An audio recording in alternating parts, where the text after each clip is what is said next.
Bonjour à tous et bienvenue dans cette nouvelle vidéo review.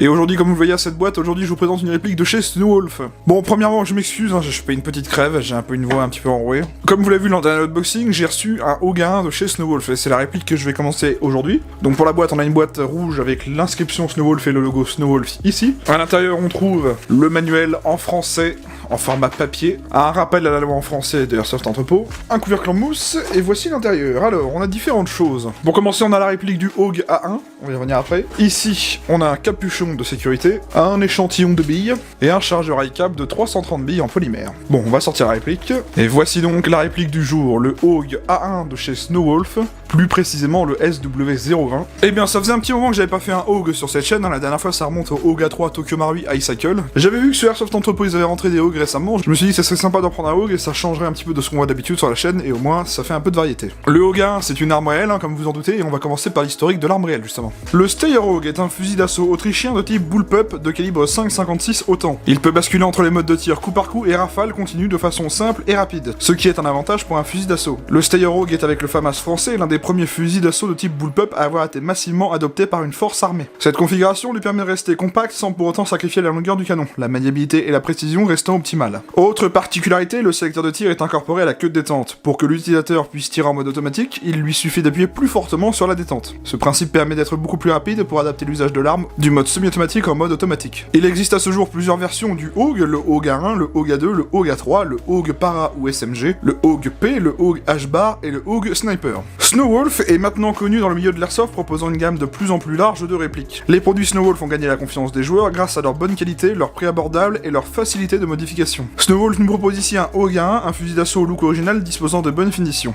La réplique possède une lunette et un grip vertical qu'il est possible de rabattre vers l'avant, qui sont intégrés dans la réplique. Le canon long et fin permet une bonne longueur de canon interne tout en restant léger. Cette réplique saura facilement se démarquer sur le terrain, changeant des habituels R15 et AK. Son architecture bullpup lui permettant d'avoir un canon long tout en restant compact. Ce fusil pourra être autant utilisé pour de l'assaut ou tant que DMR. Voilà donc pour l'arme et la réplique. Bon, forcément cette arme vous la connaissez, Pour les fans de cinéma comme moi, si vous avez vu cette arme, c'était surtout dans Die Hard 1 au piège de cristal, dans les mains d'un méchant allemand. Et aussi, si vous êtes fan de jeux vidéo, comme moi aussi d'ailleurs, vous aurez remarqué cette arme dans la mission d'infiltration dans la neige dans le jeu Call of Duty Black Ops 1. Mission que j'appréciais particulièrement parce qu'il y avait la fameuse scène du SR-71 Blackbird au début. Enfin bref, ça c'est un autre sujet, passons à la réplique. Le Hog, on connaît principalement 3 versions. Donc la version 1, c'est simplement cette version-ci avec la lunette intégrée, donc avec une lunette qui fait un zoom de 1,5. On a la version 1.2 qui est la même que celle-ci, sauf que la lunette est remplacée par un RIP Picatinny. Et la version A3, plus compacte, mais avec un RIP Picatinny sur toute la longueur de la surface au-dessus, ici. Donc je vous mettrai des images pour vous montrer un petit peu à quoi ça ressemble. Alors, comment est-ce qu'elle fonctionne cette réplique? Eh bien, c'est un AEG standard. Alors qu'est-ce que ça veut dire? Ce sont des répliques qui fonctionnent avec une batterie, qui vont actionner ce qu'on appelle une gearbox. C'est un système avec un piston qui remonte et qui comprime de l'air pour faire partir la bille. Ça reproduit le mode semi et full automatique, comme un vrai fusil d'assaut. C'est ce qui est généralement le moins cher pour commencer l'airsoft et le plus pratique, parce qu'on n'est pas contraint aux températures comme le GBBR par exemple. Et donc ça se désigne sous le nom AEG pour Automatic Electric Gun. Tapez donc AEG sous Google et vous trouverez plein de choses. On va regarder le manuel pour commencer. Alors, le manuel en format papier, donc voilà, on y voit le SW020. Alors ça va être un manuel un petit peu plus généraliste, il est traduit en anglais. On commence déjà par le plan éclaté de la réplique,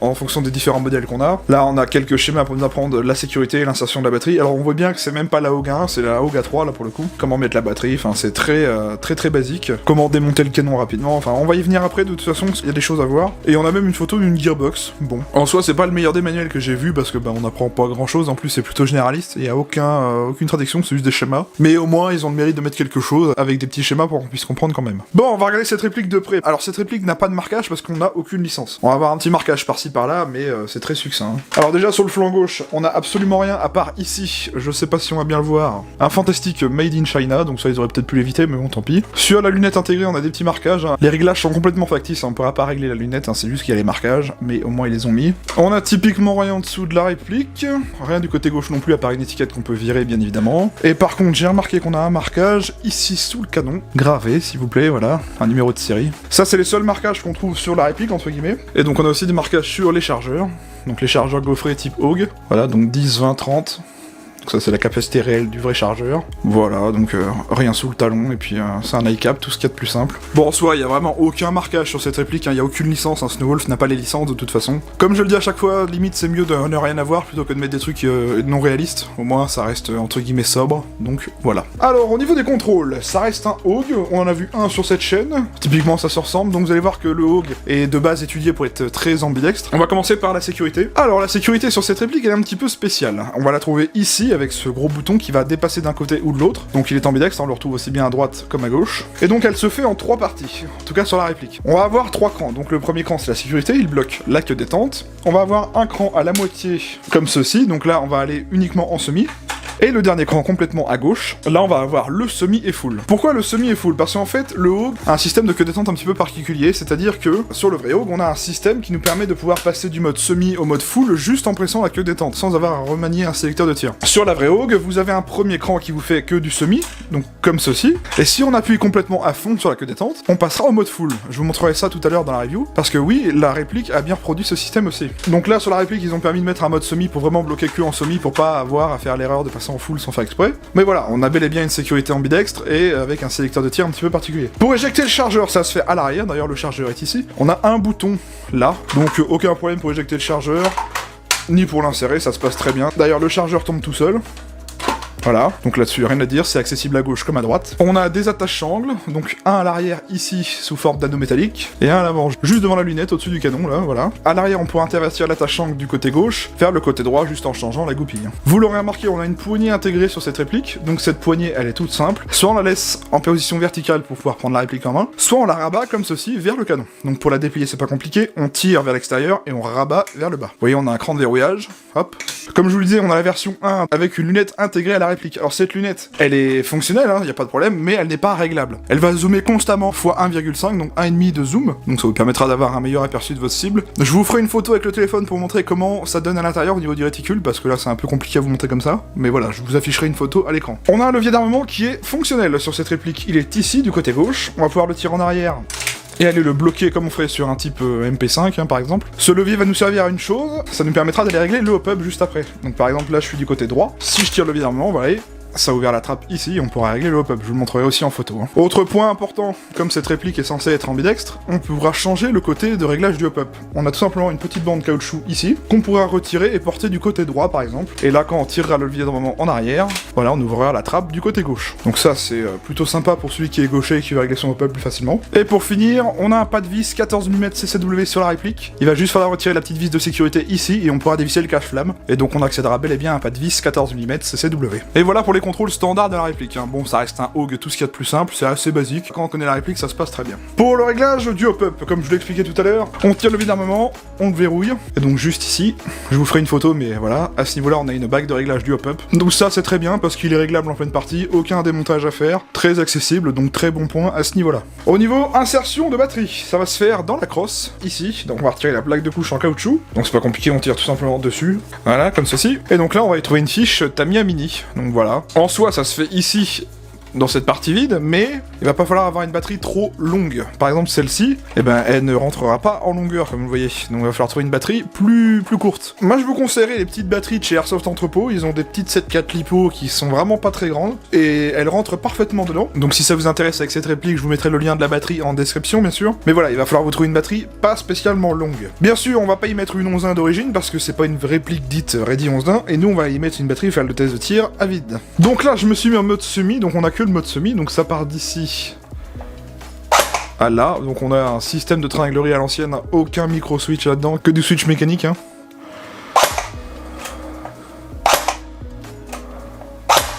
Le trigger est étiré. Là, on l'entend bien, c'est toute la tringlerie qui ramène la queue détente.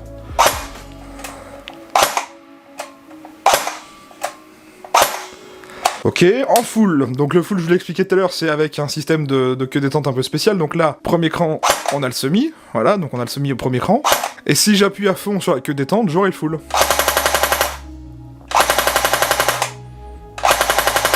Voilà, donc semi et full. voyez ce que je voulais vous dire tout à l'heure? Donc en soi, on n'a pas une très grosse cadence, hein. Bon, c'est une réplique d'origine, et surtout la 7.4. Pareil, la réactivité, bon, c'est de la réplique d'origine, on n'a pas de micro-switch, on est sur du switch à l'ancienne, donc la mécanique, le cycle est un petit peu lent, je peux le comprendre. Donc voilà, ce que ça donne pour le test de tir à vide. Autre petit dernier point, on a bel et bien un système de changement de ressort rapide sur cette réplique. Alors ça va se faire au même niveau que l'emplacement de batterie, je sais pas si on va bien le voir. Là vous voyez, on a une plaque en plastique, je vous ferai une photo pour mieux voir. Et donc en haut de cette plaque en plastique, on a une grosse vis qui va vous permettre de retirer cette plaque en plastique et vous accéderez directement à l'arrière du guide ressort. Suite à cela, vous pourrez changer votre ressort rapidement juste en enlevant la plaque en plastique. Donc ça c'est bien d'avoir un système de changement de ressort rapide, hein, surtout dans des répliques bas budget comme ça. Ça permet de pouvoir varier la puissance en fonction des terrains où on va jouer. Donc ça c'est un très bon point. Dernier point que je trouvais intéressant à vous montrer, on a un système d'éjection du canon rapide. C'est-à-dire que si vous souhaitez extraire le canon externe pour pouvoir travailler sur le bloc up et le canon interne, on n'est pas obligé de démonter toute la réplique. Pour ce faire, donc on va manipuler le levier d'armement et le bloquer en arrière comme ceci, on va tirer le petit œuf vers le bas, et à ce niveau-là on pourra tirer le canon. Et voilà, en fait ça déverrouille le canon externe qui vous permettra de pouvoir aller travailler eh bien, sur le bloc up qui se situe ici. Donc ça c'est très pratique si vous souhaitez travailler juste sur le bloc up sans avoir à tout démonter. Je trouve ce système vraiment très bien, ça me rappelle un petit peu le MDRX, c'est à peu près le même délire, c'est que si vous avez envie de travailler sur le bloc up ou le canon interne, vous n'êtes pas obligé de tout démonter. Et donc pour le reverrouiller, hop, on manipule le petit ergot, et voilà, ça ne bouge plus. Donc ça c'est un très bon point, je pensais pas qu'une réplique de Star Rifle permettrait d'avoir ce genre de choses. Alors est-ce que l'arme réelle est comme ça aussi? Je ne sais pas, enfin je pense que oui, parce que à mon avis cet ergot existe bien sur le vrai. Si vous avez l'info n'hésitez pas à me dire, parce que je suis pas non plus un expert des armes à feu, donc c'est toujours intéressant d'en apprendre plus. Au niveau matériaux et finition, alors cette réplique elle se distingue par deux matériaux, c'est-à-dire qu'on va avoir du métal et de l'ABS en majeure partie. Alors pour les pièces métalliques, on va avoir tout ce qui est canon externe, lunettes, la partie supérieure avec le levier d'armement, etc. Donc toute cette partie en fait, toute la partie noire ici est en métal, ça change pas, bien sûr des attaches sangles, quelques goupilles, etc. Le petit loquet de déverrouillage du canon, et pour le reste, que ça soit le corps de la réplique, toute cette partie là avec la queue détente, le chargeur, tout cela est en ABS. Alors oui, vraiment mélange ABS métal, mais on a quand même quelque chose qui pèse dans les mains parce que ça fait pas jouer. À l'arrière de la réplique, au niveau du talon de la crosse, on a bien sûr une plaque caoutchouc, et puis sinon en termes de finition, on est sur des répliques entrée de gamme, donc il y aura des traces de moulage hein, quand même. Dans ma dernière review sur le 5.7, j'avais dit que les traces de moulage étaient un petit peu présentes. Certains abonnés m'ont dit que pour avoir manipulé des vrais 5.7, eh bien, les finitions sont pas extraordinaires non plus sur les vraies armes, donc bon, peut-être que sur la Hogue c'est comme ça aussi, mais voilà, je voulais quand même vous montrer les traces de moulage, hein, il y en a quand même. En soi, c'est quand même plutôt bien assemblé, il n'y a pas gros jeu, il n'y a pas de trucs vraiment horribles. Le seul jeu qu'on trouvera, c'est tout simplement dans la poignée, hein, juste ici, là, vous voyez. Après, comme cette poignée est amovible, peut-être que, bon, il y a un peu de jeu dans le mécanisme en lui-même. Sinon, voilà, ça reste quand même très convenable pour le prix que cette réplique coûte, on va voir ça juste après. Autre point intéressant, cette réplique, elle se décline en plusieurs versions et plusieurs coloris. Sur le site d'Airsoft Entrepôt, vous aurez la version A1, donc celle-ci, la version A2 avec le rail Picatinny, la version A3 et une version CQB et une version avec un silencieux intégré. Toutes ces versions sont disponibles en plusieurs coloris, hein, noir, tan et OD, donc là il y a quand même vraiment le choix. Si vous êtes intéressé par une version quelconque, je vous mettrai un lien dans la description qui vous permettra de retrouver toutes ces versions en une seule fois. Hein. Bien, on va parler maintenant des caractéristiques techniques d'origine. Alors c'est une réplique de calibre 6 mm à propulsion AEG, disposant des modes de tir sécurité semi et full automatique, annoncée par le fabricant à 1 joule 5 soit 400 fps, on verra ça au test chronie pour le coup, donc à la 0.20. Hein. Elle fait une longueur de 810 mm pour un poids de 3390 grammes, la longueur de son canon interne est de 510 mm, elle dispose bien d'un pas de vis 14 mm CCW, elle dispose bien du hop-up réglable, elle ne dispose pas du blowback. C'est une gearbox version 3 modifiée, son chargeur est un iCap en polymère de 330 billes, elle est fabriquée en ABS et métal, elle est de couleur tan et c'est fabriqué par Snowwolf. Bien, on a fait le tour de la réplique, on va aller au test chronie et au test de tir et je vous retrouve juste après. A tout de suite.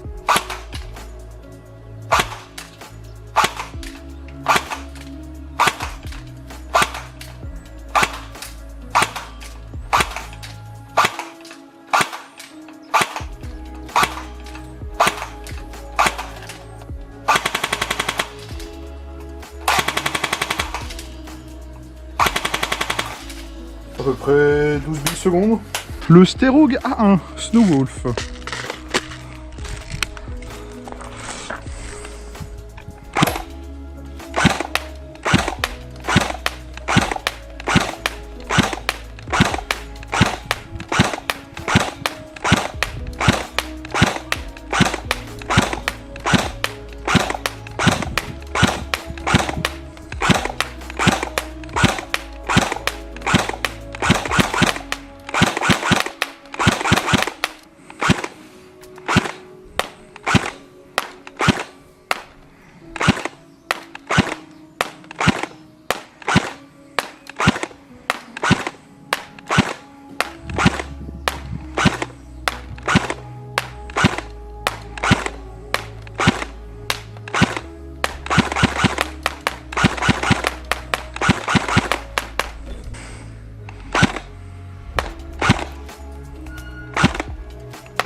Allez, le full.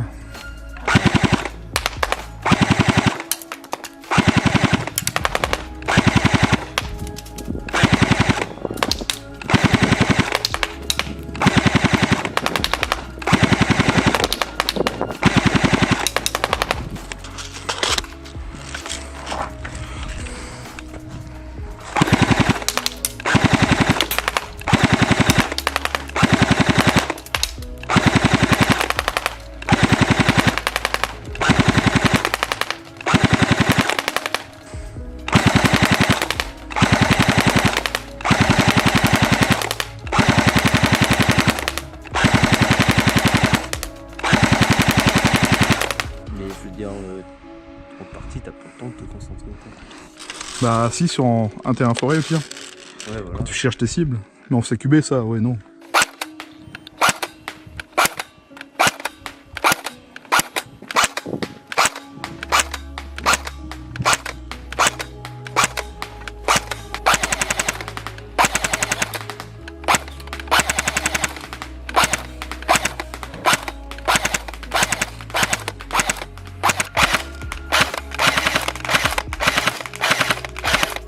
Je ressors donc du test de tir. Alors que vous dire sur cette réplique? Eh bien, j'ai été plutôt convaincu, à vrai dire. C'est une réplique qui est parfaitement jouable en sortie de boîte, parce que à une cinquantaine de mètres, on touche sa cible quand même. Alors attention, à une cinquantaine de mètres, on touche, mais la précision et le groupement n'est pas extraordinaire. On le voit surtout en full, les billes se suivent à peu près, mais on en a une de temps en temps qui part un peu à gauche ou à droite. Donc bon, ça reste quand même des répliques d'origine, hein, vraiment pas chères, vraiment entrée de gamme, donc vous allez voir, ça va se ressentir au niveau du prix. Mais en soi, c'est jouable. Si vous cherchez un Hogue et que vous avez pas un gros budget, que vous voulez quelque chose d'un petit peu plus original que ce qu'on voit sur les terrains tout le temps, oui, ce Hogue est jouable en sortie de boîte. C'est pas la meilleure des performances qu'on verra sur une réplique, mais c'est parfaitement jouable. Alors après, il y a peut-être des modifications à pouvoir faire si vous sautez, hein. Donc ça, je m'y connais pas trop en mécanique interne, surtout au niveau d'un Hogue, alors là, c'est un peu spécifique. Quoi qu'il en soit, voilà, c'est parfaitement jouable en sortie de boîte, la finition est certes convaincante, bon, c'est pas la plus parfaite que j'ai vue, mais c'est correct, surtout pour le prix qu'est la réplique, hein, ça va, c'est pas trop dégueu, j'ai vu bien pire. Donc si vous voulez mon avis sur cette réplique, si vous cherchez un Hogue, que vous posez la question si celui-là fonctionne bien, oui, moi j'ai trouvé qu'il fonctionnait très bien, donc voilà. Parlons maintenant du prix de cette réplique. Alors, le modèle 1.1 que je vous présente aujourd'hui, il est à vendre chez Airsoft Entrepôt à 219,90€. C'est relativement correct, honnêtement, hein, pour des répliques comme ça, donc un petit peu original qui change un petit peu de ce qu'on voit tout le temps. Moins de 300€, c'est très correct, moins même de 250€, donc ça va, franchement. En ce qui concerne les autres versions, il faut savoir que la version avec le silencieux est à 299,90€, la version A2 est à 179,90€, la version A3 à 175 et la version CQB à 170€. Donc voilà en ce qui concerne le prix. Bien, je remercie beaucoup Airsoft Entrepôt qui m'a prêté cette réplique pour vous en faire la vidéo. Je vous mets le lien de leur site et de tous leurs réseaux sociaux en description, hein. Merci à eux, c'est eux qui me permettent d'avoir des choses comme ça un petit peu variées à vous présenter, donc vraiment je vous invite à aller voir leur site. Moi je vous invite à venir vous abonner à ma chaîne YouTube, pensez bien à activer la cloche et les notifications, c'est le meilleur moyen de ne pas louper les futures vidéos qui sortent et celles qui vont sortir. C'est vraiment pour ne rien louper de l'actualité sur YouTube, hein, donc vraiment faites-le, c'est totalement gratuit. J'ai également Facebook, c'est une page publique hein, où je poste des choses hors vidéo, donc des photos, des posts communautaires, etc. Donc c'est vraiment pour ne rien louper, c'est un contenu bonus à prendre, donc si vous avez envie, le lien est en description. Pareil, j'ai Instagram, donc j'y poste des photos un petit peu exclues, donc des stories de temps en temps quand je vais jouer. Si vous avez envie de voir, hein, le lien est en description aussi, donc ça ne coûte rien, donc vraiment allez-y. Si vous avez aimé la vidéo, n'hésitez pas à mettre un pouce bleu, ça me permet de voir si le contenu vous a plu ou non, si vous êtes satisfait de la vidéo, si vous avez aimé la réplique ou pas, si vous avez des questions, n'hésitez pas, j'y réponds dans les commentaires. La partie commentaires est là pour échanger, donc vraiment je vous invite vraiment à le faire. Sur ce, on arrive donc à la fin de cette vidéo, j'espère qu'elle vous aura plu. Merci à tous d'avoir regardé, je vous retrouve la semaine prochaine pour une autre review. Bon week-end à vous si vous allez jouer, profitez bien, et puis bonne semaine, et je vous retrouve le vendredi prochain pour une autre review. Allez, salut à tous.